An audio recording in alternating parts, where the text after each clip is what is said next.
Hello, everyone. Welcome to today's webinar.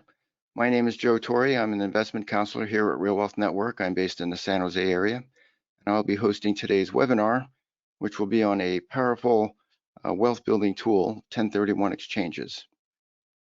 Before we get started, there are a few housekeeping items, so if you could advance to the next slide. Okay, there's another webinar tomorrow, which is all about the Detroit, Michigan market.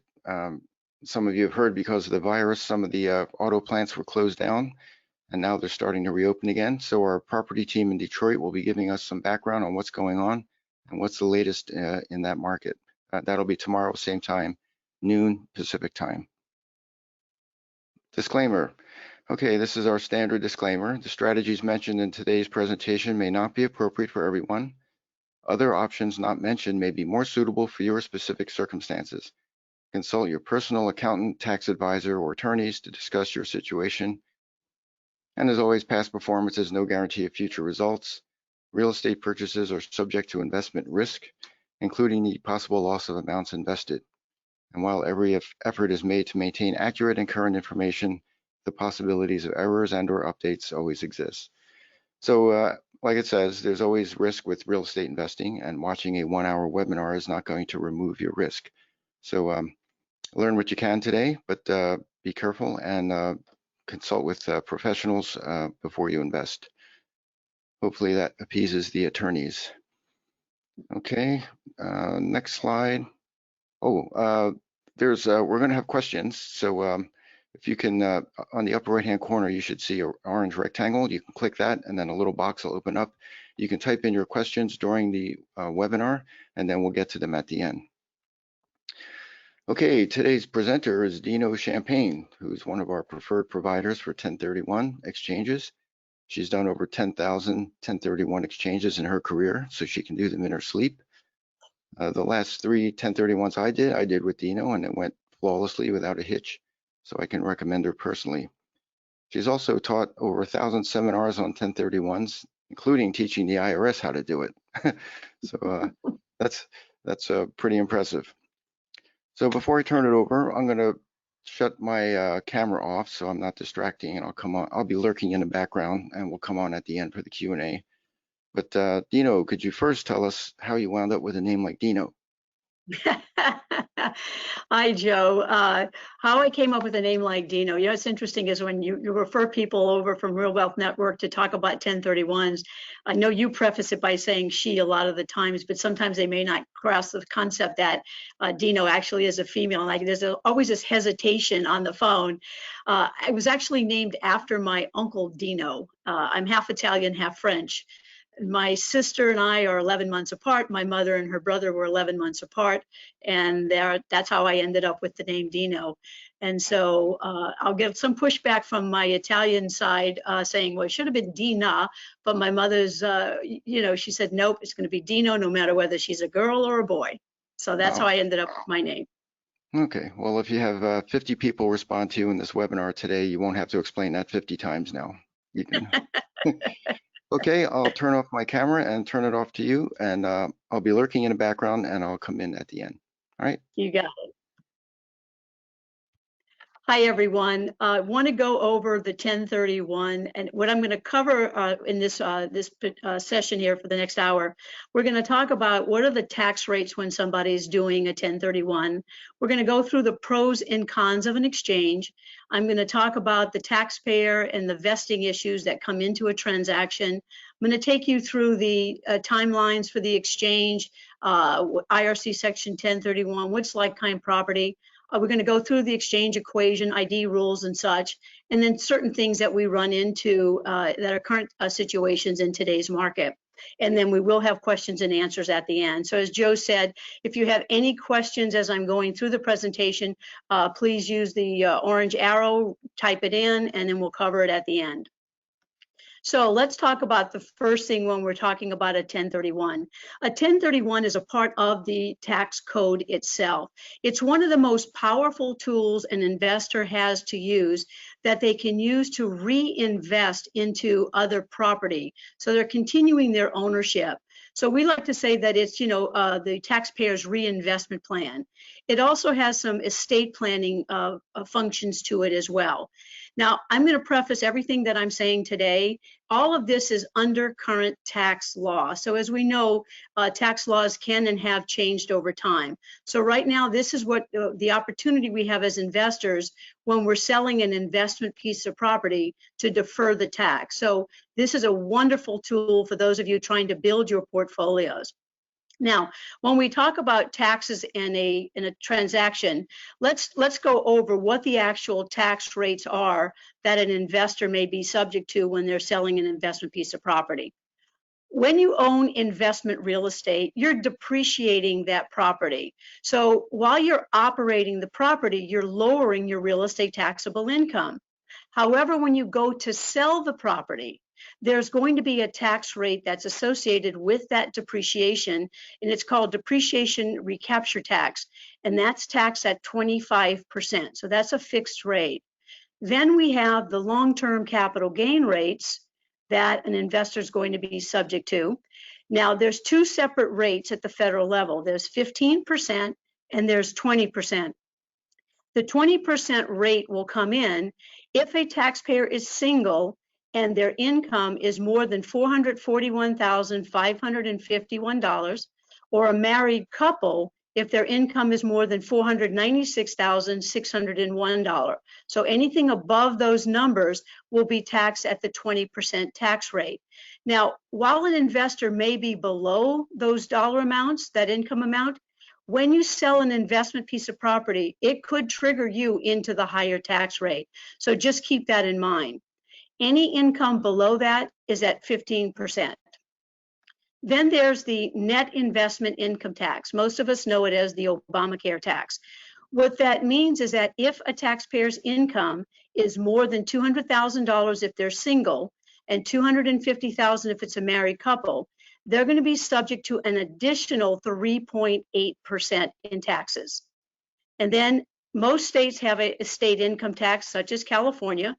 California's rates range anywhere from 9.3 to as high as 13.3. So as you can see, when somebody is considering selling an investment piece of property and they calculate all the tax that they may have to pay on the sale of the gain of that property, this is why a 1031 is a very, very valuable tool, because it gives you the opportunity to defer that tax.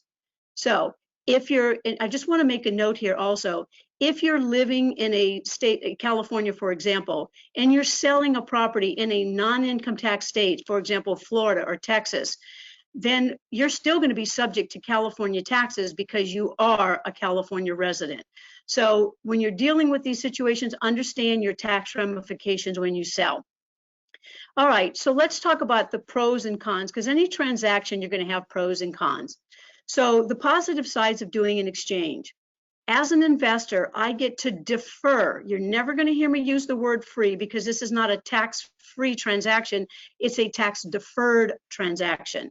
So I get to defer the recapture tax. I get to defer the federal capital gain tax. I get to defer state tax. Now, most states comply, not all, but most.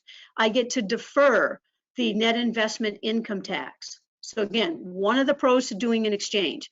So instead of me having to give the government, the federal government or the state government, the tax dollars, I get to use that money to build my portfolio. So the other component to a 1031 that's advantageous is I get to preserve the equity. Like I just said, when I'm doing an exchange, I am deferring tax. So I am preserving that cash and using that to buy more property. Okay. Also, leverage is a very important tool in a 1031. Sometimes as an investor, you might have a small loan on the property that you're selling, but when you go to do an exchange, using the cash coming out of that sale, you can leverage up to buy a lot more property. So this is when you're talking like Joe or one of the advisors at RealWealth Network, you can show how you can use leverage to expand your portfolios. The other advantages of doing an exchange, the pros, are as I get to diversify geographically. As a 1031 company, we're seeing a lot of individuals sell, for example, because I'm based in California, we're a national firm, but I'm based in California. We have clients that are selling out of California, but they're buying out of state because the cash flow is better in different, in other states. So as a 1031, you can exchange outside of the state that you're currently invested in. And let me just qualify this by saying you can only exchange US for US property. So you cannot exchange US property for foreign property. I also get to diversify by asset class. Now I'm going to cover like-kind property in a little bit, but maybe I want to change the type of asset that I'm holding into something different. Maybe I have a shopping center and I want to exchange that into single-family rentals. So I can do that through the 1031. Other advantages, maybe I want to get into something easier to manage, maybe a single tenant triple net type property or a Delaware statutory trust. That's also available in a 1031. Now, here's something very interesting. And I mentioned earlier that a lot of this is under current tax law. So I want to be clear that this is under the current tax laws that we're dealing with today. If an investor exchanges, and then passes away, their heirs will receive the property. They will get a full step up in basis. And all the taxes that that investor has been deferring in all these transactions is going to be forgiven. So it is not passed on to the heirs. So sometimes investors will look at this as a one way to build up their portfolios so they can pass it along to their heirs. So the heirs will get a full step up in basis. So that's a very, very valuable thing when you're talking about doing an exchange. Now, with every transaction, there's pros and then there's cons. So let's talk about the cons, if you will, of doing an exchange. Well, one, you must follow specific IRS rules and guidelines. All right, so there's going to be some restrictions. I'm going to be covering that throughout the seminar. Another downside to doing an exchange is that the replacement property basis is lower. What I mean by that is when you're doing an exchange and you're selling a property, say for $500,000, and I buy a new property for $500,000. Say my gain that I deferred was $200,000. That means that my basis in the old property was only $300,000. But when I buy that new $500,000 property, my basis is not 500, it's 300. So that's one of the downsides to an exchange. Now you can overcome that by buying a lot higher value property than what you sold for. But you have to understand when you're doing an exchange, think of it as a continuation of ownership, although with a different property in a different location. The other downside to an exchange is a lack of liquidity. What I mean by that is any cash that you keep, you will pay tax on. So all the cash has to be reinvested into the next property. So when you're thinking about it, as I just said, a 1031 is a continuation. So all the cash, everything is going into the next property. Another downside is if there's losses, I'm not going to be able to recognize it on that transaction.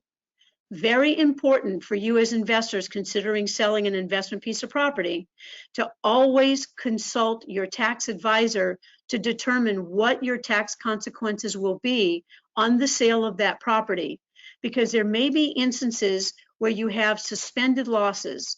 So when you have suspended losses, those losses could be potentially used to offset the gain on the sale of a property. So in that instance, if you have enough losses to offset the gain, you would not need to do an exchange. Very important to make sure that you always consult your tax advisor to determine whether you need to or should do a 1031. The next risk is, do you think there's going to be higher taxes in the future? A lot's going to depend on what happens in the election coming up in November. Will taxes be increased? Will they remain the same? We don't know. That's always a fluid discussion. And as I mentioned earlier, it's tax deferred. It's not tax free.